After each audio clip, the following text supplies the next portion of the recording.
शिवानीज किचनमध्ये आज आपण भरलेलं कुरकुरीत असं पापलेट फ्राय बनवणार आहोत। चला तर मग रेसिपी स्टार्ट करूया। इथं मी एक पापलेट घेतला होता, त्याला नीट आपण कापून कट करून घेऊयात। व्यवस्थित आपण कट करून घेऊयात, स्वच्छ करायचं ह्यापैकी। आणि मी ह्याचं पोट थोडंसं फाडलं आहे, त्याच्यातली आपण घाण काढून घेऊयात। यापैकी पूर्ण अशी घाण आपण काढून घेऊयात। मी आता पूर्ण पोट फाडते त्याचं। स्वच्छ धुवून आता दोन्ही साइडने आपण कट लावून घेऊयात माशाला। बघा, अशा प्रकारे दोन्ही साइडने आपण कट करून घेऊयात मासा। मासा कट झाल्यावर आपण मासा मॅरिनेट करून घेऊया। चवीनुसार मीठ टाकते मी माशावर। लाल तिखट टाकूयात, हळद थोडीशी, काश्मीरी लाल मिरची ॲड करूयात ही रंगासाठी। लिंबू पिळूयात आपण आणि एक साइडला मासा व्यवस्थित आपण असं माशाला सगळं मसाला लावून घेऊयात। आता दुसऱ्या साइडलाही आपल्याला सेम मसाला लावायचा आहे। मिरची पावडर, मीठ, लाल रंगाची मिरची पावडर, हळद, लिंबू। आता हेही आपण व्यवस्थित मॅरिनेट करूया। आता मी पापलेट भरणार आहे, तर भरण्यासाठी आपण वाटण तयार करून घेऊया। त्यासाठी मी मिरची, ओलं खोबरं, चिंच, मीठ आणि साखर थोडीशी टाकली आहे। आलं लसणाची पेस्ट टाकते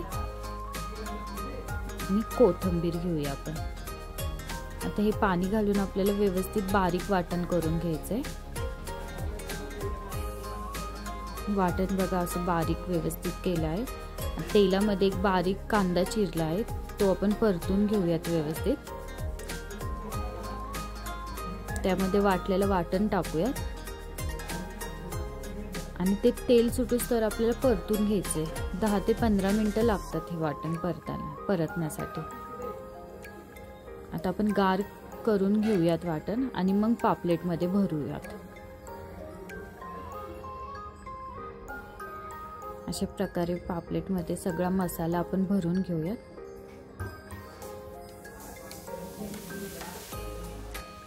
तुम्ही बघू शकता तेवढा मसाला एका पापलेटला व्यवस्थित झाला आहे। आता आपण ह्याला कोटिंग साठी आपण रवा घेतलाय 2 वाटी, तांदळाचं पीठ, मीठ घेतलंय थोडंसं चवीनुसार। ते मिक्स करून घेऊयात आणि भरलेलं पापलेट आता त्यामध्ये कोट करून घेऊयात। बघा, व्यवस्थित आपल्याला कोटिंग करायची रव्याची, म्हणजे मासा एकदम कुरकुरीत होतो।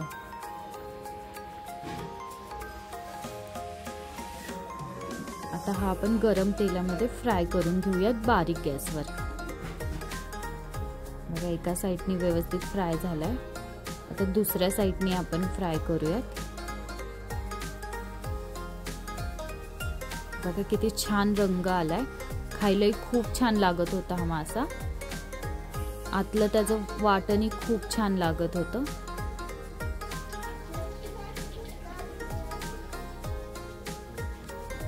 थोडीशी कोथिंबीर टाकते।